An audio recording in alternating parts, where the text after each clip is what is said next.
Hi everyone, मैं समीरन मंडल आप सभी को स्वागत करते हैं मेरा YouTube channel learn to earn में। तो उम्मीद करते हैं आप सब अच्छे हैं। तो आज का वीडियो है सेविंग्स वर्सेस इन्वेस्टमेंट का पार्ट 2 का। तो जैसे कि हम पार्ट 1 में देखे थे, वहाँ पे हम लोग 3 नए कॉन्सेप्ट के बारे में एग्जाम्पल से अच्छे तरीके से समझे थे। एक सेविंग्स के बारे में हम लोगों का अप्रोच क्या होना चाहिए, तो हमको जो इनकम हो रहा है उसका कैसे हम इफेक्टिवली यूटिलाइज कर सकते हैं। और 3 लास्ट बहुत important 80-20 rule of luxury expenditure. जिन लोग वो वीडियो नहीं देखे हैं, ये वीडियो में फर्स्ट देख रहे हैं, तो मैं उनको रिक्वेस्ट करूंगा वो वीडियो भी देख ले।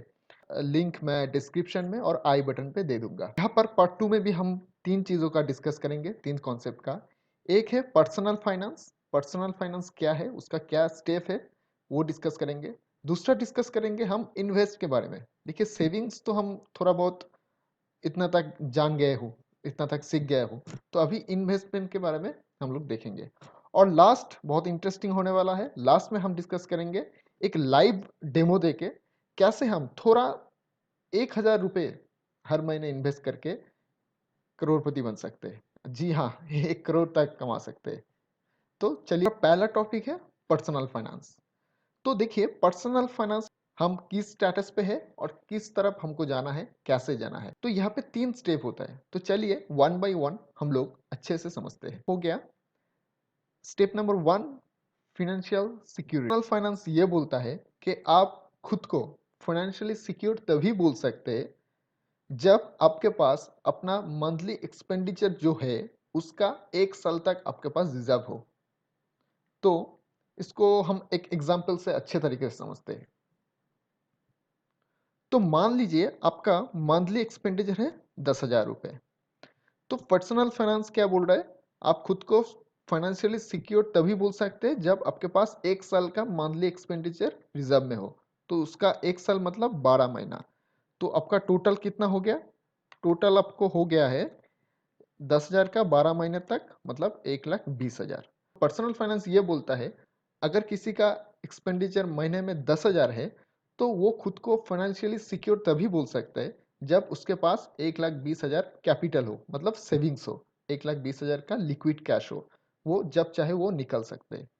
इसका मीनिंग क्या है, मान लीजिए आपका इनकम सोर्स किसी भी प्रॉब्लम के वजह से बंद हो गया, या फिर हो सकता है आपका जॉब चला गया हो, या फिर कुछ भी हो सकता है क्रिटिकल सिचुएशन। तो आपका इनकम सोर्स जो था वो कट गया है।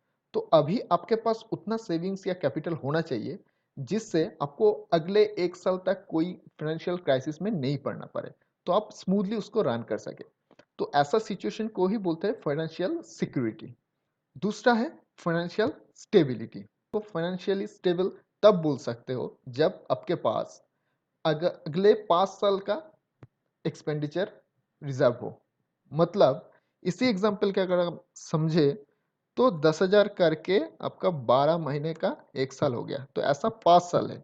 तो 5 साल मतलब आपके पास 10,000 इंटू 12 इंटू 5, ये हो गया लगभग 6 लाख। बोल रहा है कि आपके पास अगर 6 लाख हो और आपका मंथली एक्सपेंडिचर 10,000 हो तो आप खुद को फाइनेंशियल स्टेबल बता सकते हैं।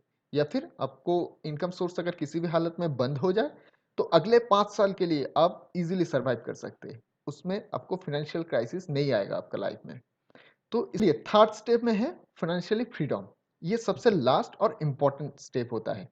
तो फाइनेंशियली फ्रीडम क्या डिफाइन करता है, तो पर्सनल फाइनेंस ऐसा बोलते हैं आप खुद को फिनेंशियली फ्रीडम तभी बोल सकते हैं जब आपके पास इतना कैपिटल हो, इतना एसेट हो जो आपके लिए अपना मंथली एक्सपेंडिचर कमा के दे। मतलब इसका मतलब आपका अगर इनकम सोर्स किसी भी हालत में बंद भी हो जाए तो आपको लाइफ टाइम भर कुछ दिक्कत नहीं हो, आपका जो एक्सपेंडिचर है मंथली एक्सपेंडिचर वो इजीली वो कैपिटल आपको कमा के दे। तो चलिए इसको एक एग्जांपल से समझते हैं। तो मान लीजिए अभी फिलहाल स्टेटस अगर पकड़ लेते हैं तो 1 लाख अगर किसी के पास है, उसको अगर कोई बैंक में रख दे तो उसका लगभग साल में 7% के आसपास इंटरेस्ट मिलता है। तो इसको एनुअली हमको 7,000 हो गया। तो इसको हम मंथली अगर कैलकुलेट करें तो मंथली हो गया 12 से डिवाइड करते हैं हम लोग, मतलब 583। तो मतलब लगभग 600 के आसपास, मतलब 1 लाख कैपिटल आपको लगभग मंथली 600 के आसपास कमा के देता है। तो आपको चाहिए 10,000 600 की जगह पे पर महीना। तो इसको हम कैलकुलेट करते हैं, 1 लाख डिवाइडेड बाई 600 के आसपास मल्टीप्लाई बाई 10,000। तो यहाँ पे आप देख सकते हैं, यहाँ पे 17 लाख के आसपास कैपिटल दिखा रहा है। मतलब आपके का मतलब आपका एक्सपेंडिचर अगर मंथ में 10,000 हो और आपके पास 17 से 18 लाख का जमा पूंजी हो, तो आपको चिंता करने की कोई ज़रूरत नहीं है, आप फाइनेंशियल फ्रीडम के स्टेज में पहुंच गए। तो किसी भी अगर सिचुएशन आए, आपका इनकम सोर्स बंद हो जाए, फिर भी आपको सरवाइव करने में कुछ दिक्कत नहीं होगा। लेकिन ऐसा नहीं है कि यहाँ पे रुक जाना है, आपको ग्रो करते रहना है। लेकिन देखिए, ये 3 स्टेप इतना जल्दी नहीं होता है, हम रातों रात ये 3 स्टेप नहीं पार कर सकते। तो इसके लिए टाइम लगेगा, आपको टाइम और एफर्ट और डिसिप्लिन रहना पड़ेगा। देखिए, इन्वेस्टमेंट के दुनिया पे 2 चीज़ बहुत खतरनाक होता है, 2 क्वालिटी अगर किसी में है तो वो खतरनाक होता है। एक है पेशेंट, 2 है डिसिप्लिन। और ये डिसिप्लिन और पेशेंट का कॉम्बिनेशन बहुत डेडली कॉम्बिनेशन माना जाता है। तो आपके पास अगर पेशेंट और डिसिप्लिन दोनों है, तो आपको फाइनेंशियली स्ट्रांग बनने से कोई नहीं रोक सकता है। तो ये 3 स्टेप पार करने में आपको टाइम लगेगा। देखिए, सिर्फ सेव करके, सिर्फ पैसा सेव करके आज तक कोई बड़ा आदमी नहीं बना है। तो इसको हमको कहीं ना कहीं पे इन्वेस्ट करना पड़ेगा। जब हम पैसे को इन्वेस्ट करते हैं, तभी वो पैसा ग्रो करता है। अगर पैसा अभी सेविंग्स अकाउंट में पड़ा रहेगा, आप फेंक के रखेंगे, तो वो कभी आपको पैसा कमा के नहीं देगा। सेविंग्स अकाउंट में जितना भी इंटरेस्ट मिलता है, 4 या 3, 3.5, 4% के आसपास, वो आपको इन्फ्लेशन में वो खा जाता है। An investment is a purchase of good that are not consumed today but are used in the future to create wealth. तो इन्वेस्टमेंट ऐसा चीज है जिस चीज में हम लोग गुड्स परचेस करते हैं और उसको आज नहीं यूज करते हैं, हम फ्यूचर के लिए, वेल्थ क्रिएशन के लिए उसको काम में लगाते हैं। Lower the risk lower the return, higher the risk higher the return. तो देखिए, बड़े आदमी हर किसी को देख लीजिए, आपका पर्सनल लाइफ में भी देख लीजिए, जिसने रिस्क नहीं लिया है, कुछ अलग करने का नहीं सोचा है, वो कभी बड़ा आदमी नहीं बना है। तो यहाँ पे आपको खुद को एक थोड़ा सा रिस्क लेना पड़ेगा। और एक चीज यहाँ पे, रिस्क मतलब ऐसा नहीं कि अंधेधुंध रिस्क, ये रिस्क भी कैलकुलेटेड होना चाहिए, ये रिस्क भी लॉजिक और फैक्ट्स के ऊपर डिपेंड होना चाहिए।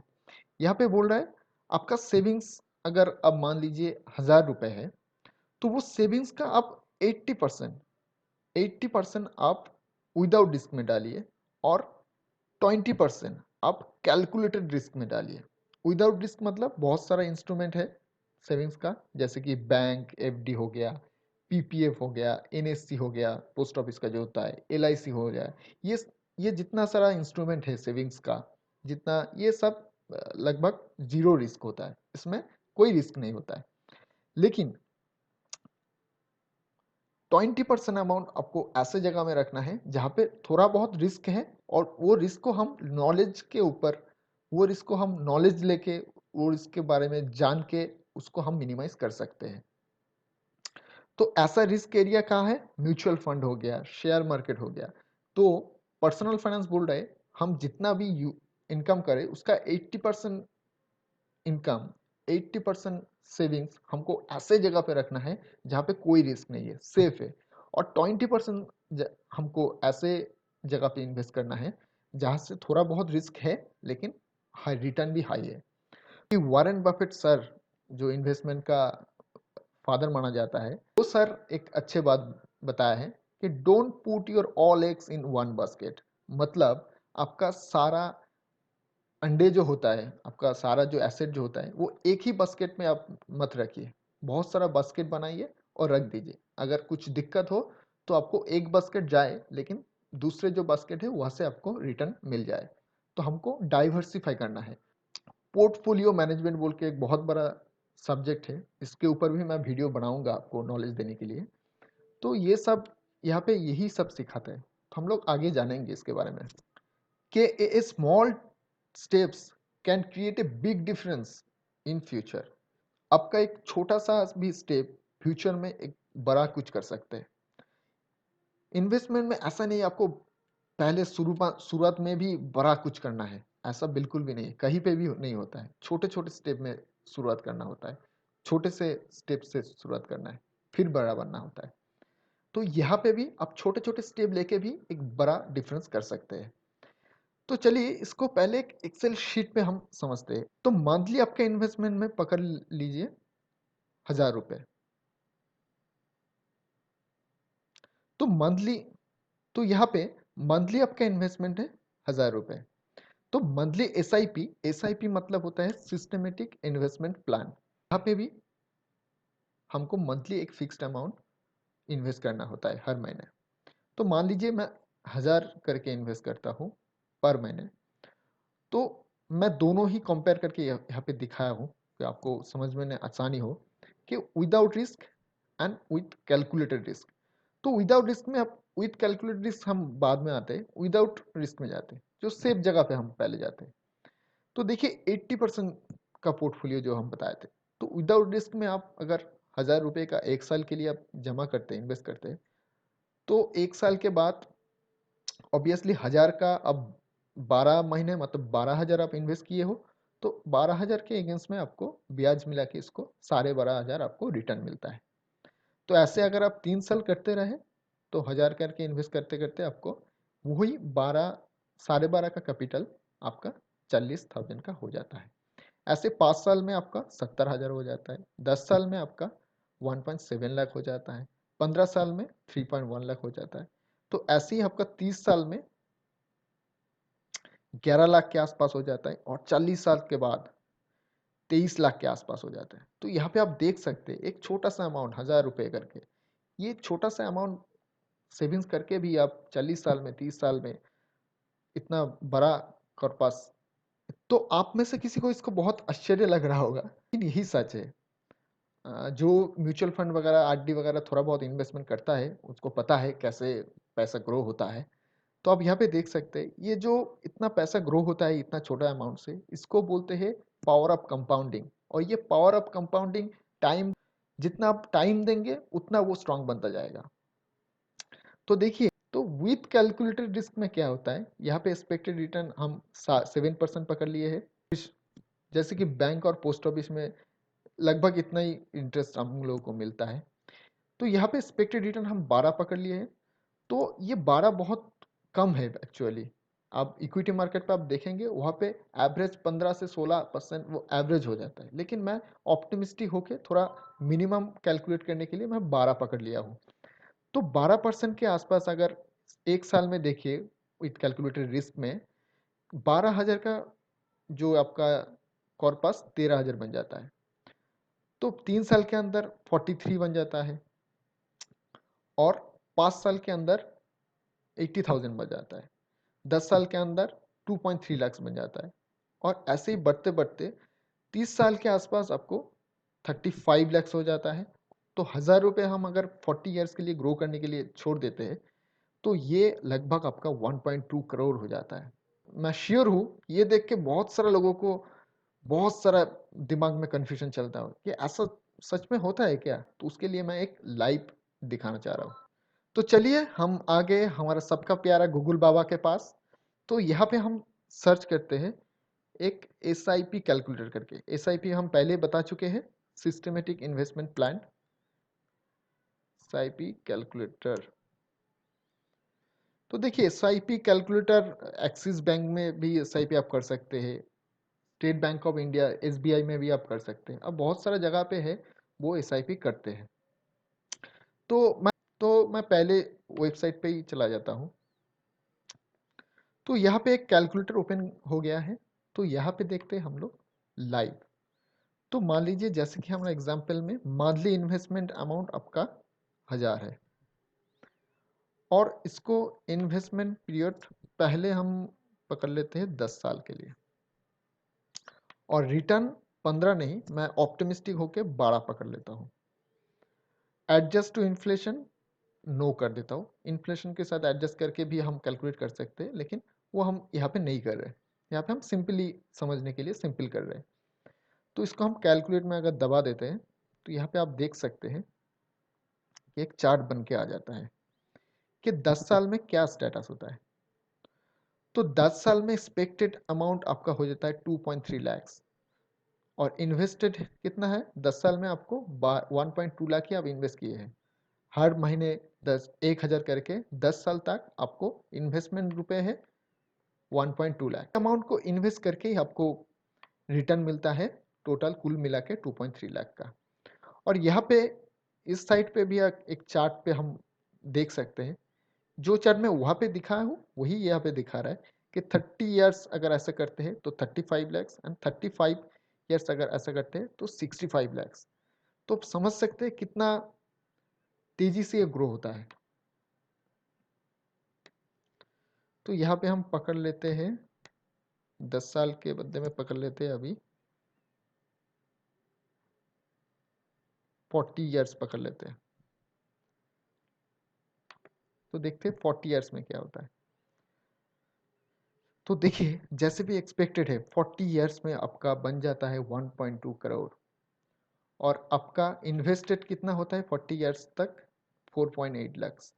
इतने में से आपको वेल्थ गेन हो जाता है 1,14,00,000 और आप इन्वेस्ट कितने किए हैं ओनली 4.8 लाख। तो ये कैसे होता है, ये आप नहीं करते हैं दोस्तों, ये करता है टाइम, वक्त। वो पैसा जो वो पैसे को ग्रो करने के लिए आप जो टाइम दिए हो वो टाइम का ही इतना वैल्यू है, 40 साल का वैल्यू ही इतना है। तो आपको पैसे को वेस्ट नहीं करना है, पैसे को इन्वेस्ट करना है। तो जैसे कि हम बताए थे कि एक लाइव दिखाएंगे, इसलिए मैं ऑनलाइन होके एक लाइव भी दिखा दिया हूँ। तो आप भी ऐसे इसको कर सकते हैं गूगल पे जाके, इससे ऊपर और भी आप नॉलेज ले सकते हैं। मैं भी और भी वीडियो लाऊंगा इसके ऊपर। जैसे कि किसी को अगर शेयर मार्केट पे कोई नॉलेज नहीं हो तो मैं मेरा वीडियो को ऐसे मैं कस्टमाइज करना चाहता हूँ तो उन लोगों को भी देख के वो नॉलेज मिल सके, वो समझ सके और खुद हैंड ऑन एक्सपीरियंस कर सके। आज के वीडियो में यही 3 इंपॉर्टेंट टॉपिक था जिसका कॉन्सेप्ट मैं आपके साथ शेयर करना चाहता था। तो लास्ट में सब्सक्राइब करना मत भूलिएगा, मैं ऐसे ही वीडियो डालता रहूँगा और ये वीडियो को अपने दोस्तों के साथ भी शेयर करना, उसको भी ये फ़ायदा मिलना चाहिए। तो चलिए दोस्तों, मिलते हैं अगले वीडियो पे। Thank you.